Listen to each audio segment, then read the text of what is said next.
Y'all gon' give me my respect. Gotta know what shizzle wet, cause that boy is just a threat.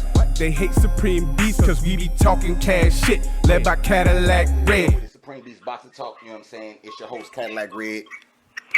You and my brother. You know what I'm saying? We got another one, no interviews though, you know what I'm saying? I got the DMV's own Mykal Fox. You know what I'm saying? Mike, you on the line with us? Yeah, what's good? Ain't shit, man. I am Cadillac Red. My brother Deuce Lac here with me. We gonna run questions to you back and forth. He's gonna try to stay technical and stay in the ring with it, and then I'm gonna get personal with it outside the ring so the people can know a little bit more about you. All right, that's a bet. All right. So first thing first, I ask everybody, how is the training with the Rona been coming along from the beginning until now? How's everything been holding up with you? Well, in the beginning, it was a little tight, man. You know, all the gyms were closed. Guy that owns our gym, he decided to shut it down for safety reasons and whatnot. So, you know, we had it paused training just a little bit, and then we started getting back outside and, you know, making the most of what we could do. One of my clients had a gym of his own, so I was in there trying to stay loose a little bit. But as of now, you know, we're back in the gym, you know, masked up. You know, we always kept the gym clean as clean as we could. So it's not new to us to clean. After we're done, to clean the gym, wipe everything down. You know, that's stuff we always was probably, but that was stuff we always did anyway. But yeah, it's a little bit back to normal now. Okay. And you heard him. The DMV ain't dirty niggas, so you know we definitely gonna clean it up. You know what I'm talking about? Go ahead, Deuce, what you got for it? So, tell us who or what got you into boxing. It started when I was like 4 years old. My brother was playing football, and then the guys he was playing football with, they were all like, "Yo, we about to check out this boxing gym." So we all tagged along. You know, my brother was the smallest of those guys. He sparred with those guys and everything. It was a rough go of it. I was still young, so it wasn't nobody beatable. I was just being there hitting bags or whatnot. And then they left to go back to play football. We come back, you know, Ted's putting the pause on these guys. These guys later on stopped boxing, and we kept going. As I got older, I started sparring. One of the first people I ever sparred in boxing was Dusty Harrison. And since then, you know, we've been boxing ever since. Righteous. Okay. Now, your brother is Alantez, and we did interview him, and your dad is your coach, correct? Yeah. Okay, so yeah, speaking to me, you know what I'm saying, a little bit about your father being your coach and how that works out, because you know the stigma in America is that black fathers aren't there, but in boxing, every time I turn around, it's the black coach. I mean, the black father and son duo. So you know what I'm saying. Give me a little bit about that, how that work out with you. I mean, it just works out where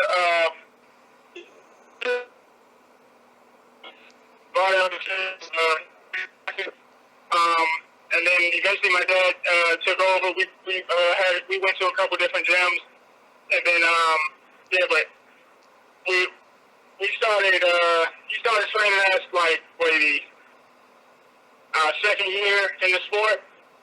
Since then, you know, it's the dynamic does pretty much work very well. Sometimes it gets sometimes creative differences arise or whatnot, but I mean, to say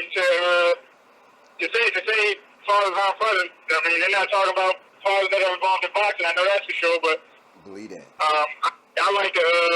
I'm good with where I'm at with my coaches and whatnot. I hear that. You know what I'm saying? Yeah. So, what do you consider your style? My style probably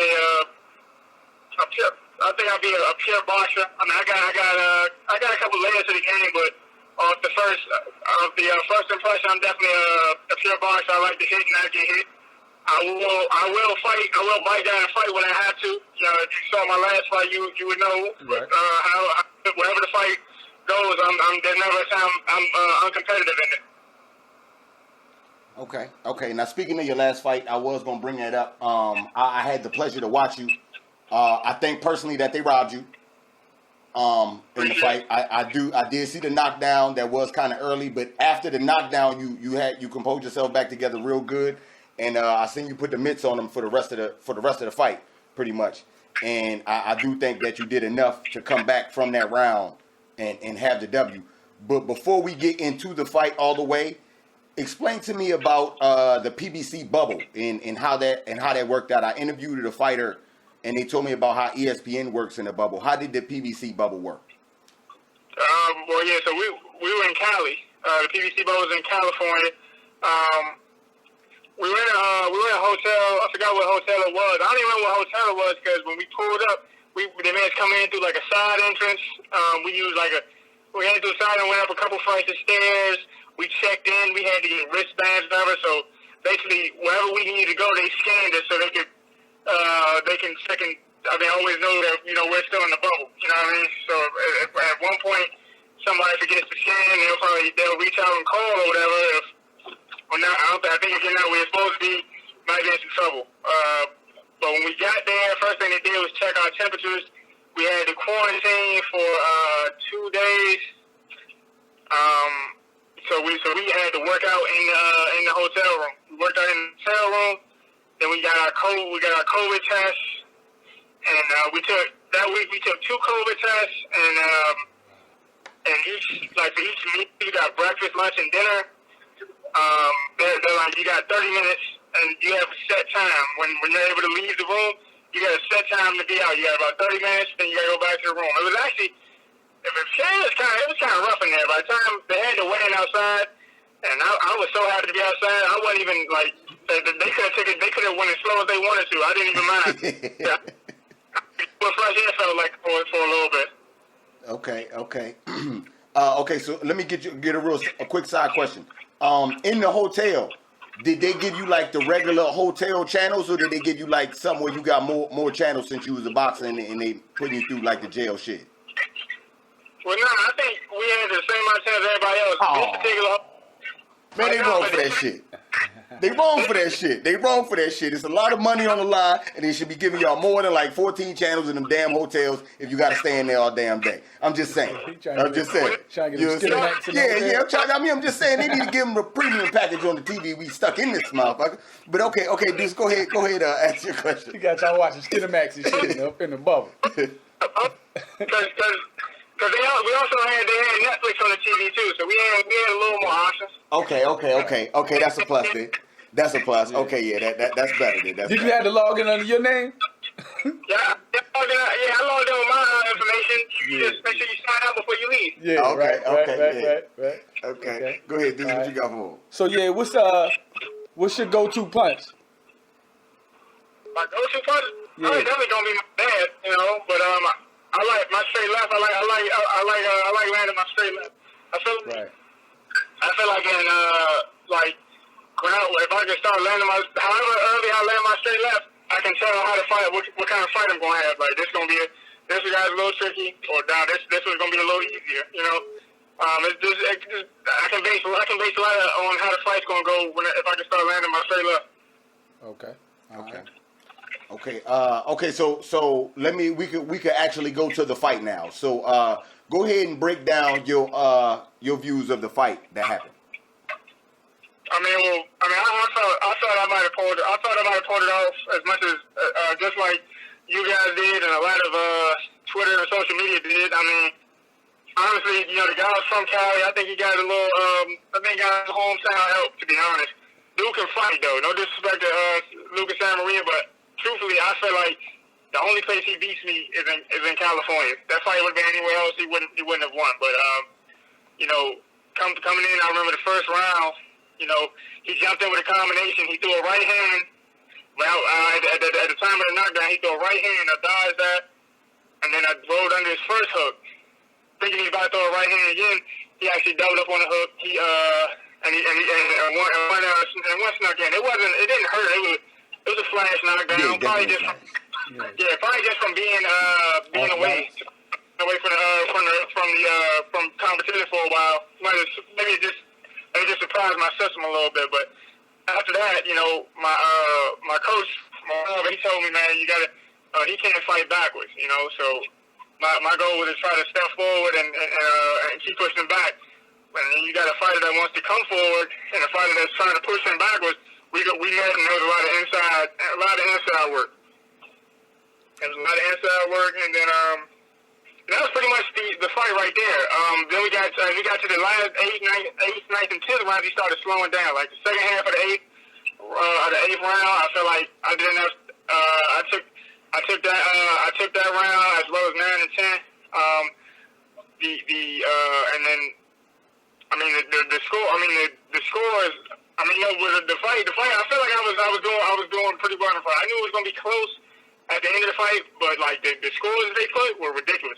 Absolutely. Like you put 99 to 90, that means I got my ass beat. You know what I'm saying? Like I deal with that. You know what I mean? I can take that, but if it tells the story if the scores tell the story of the fight, it is what it is. But them scores don't tell the story of the fight.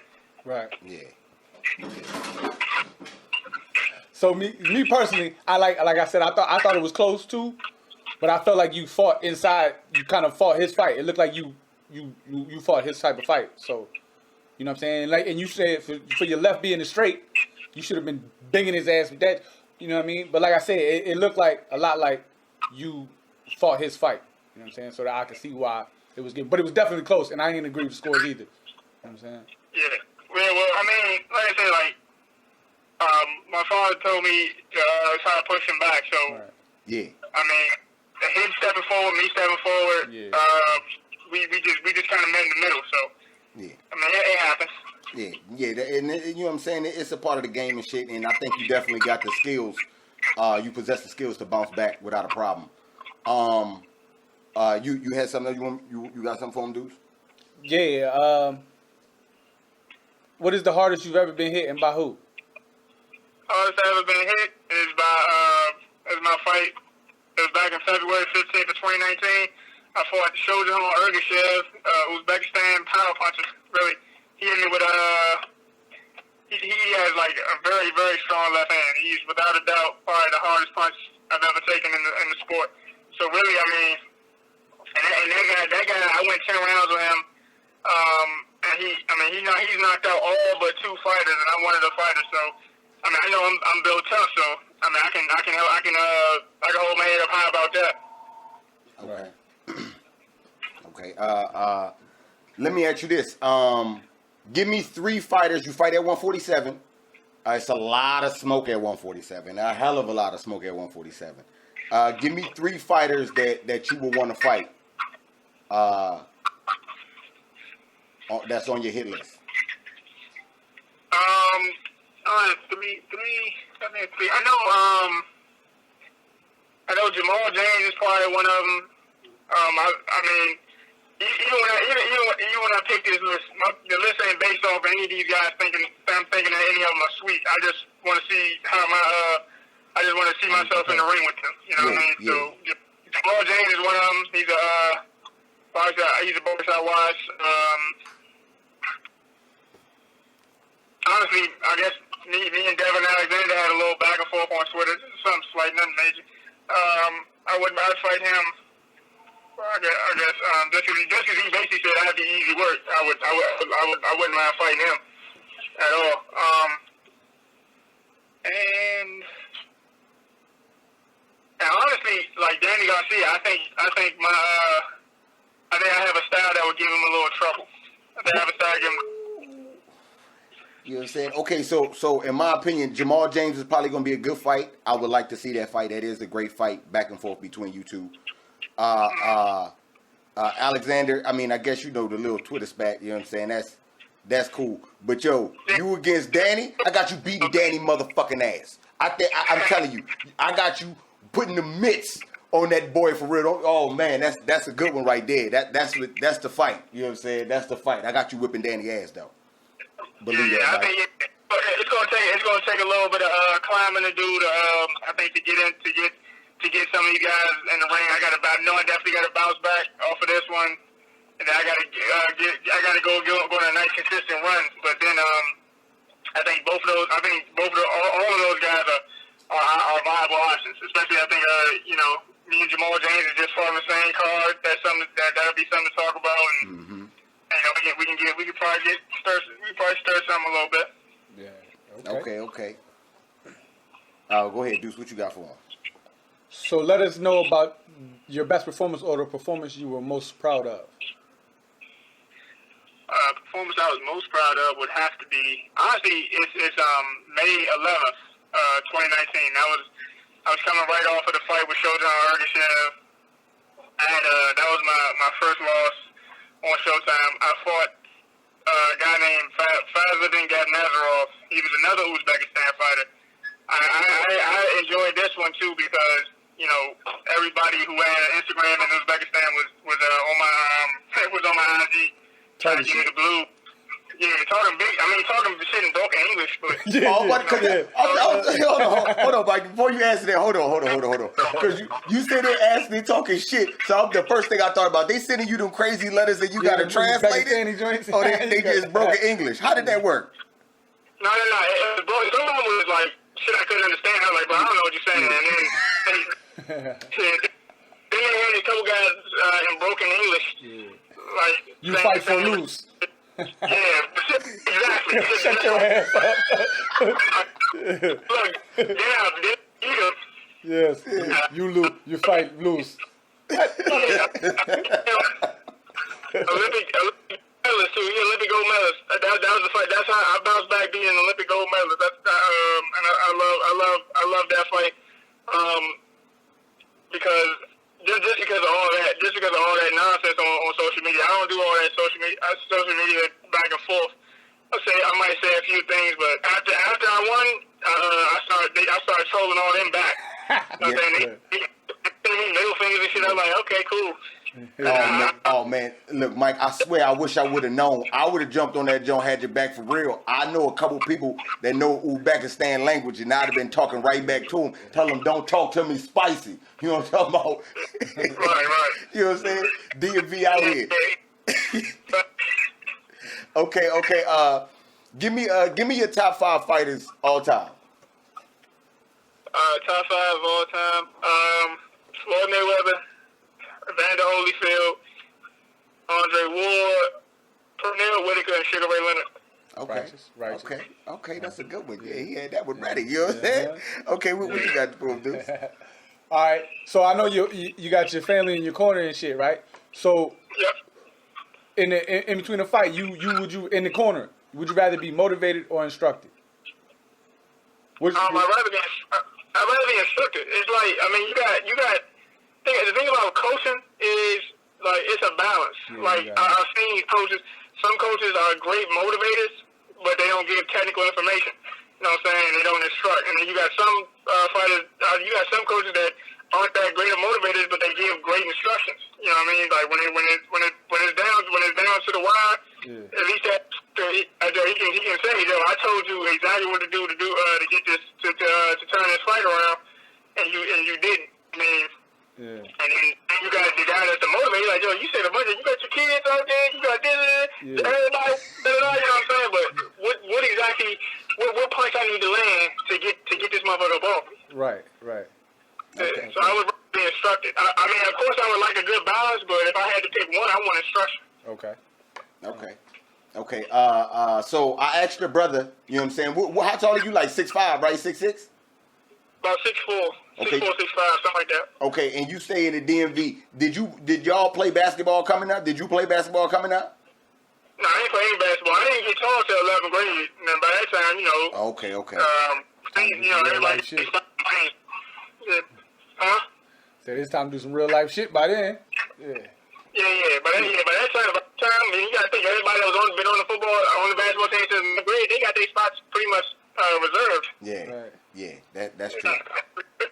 That's true that too. Let me ask you this one. You and your brother, you coming up behind your brother and everything. How does that work out? Do you feel like that's a big plus for you? Or do you feel like it's bad because you be in the shadow sometimes? Or how does that work?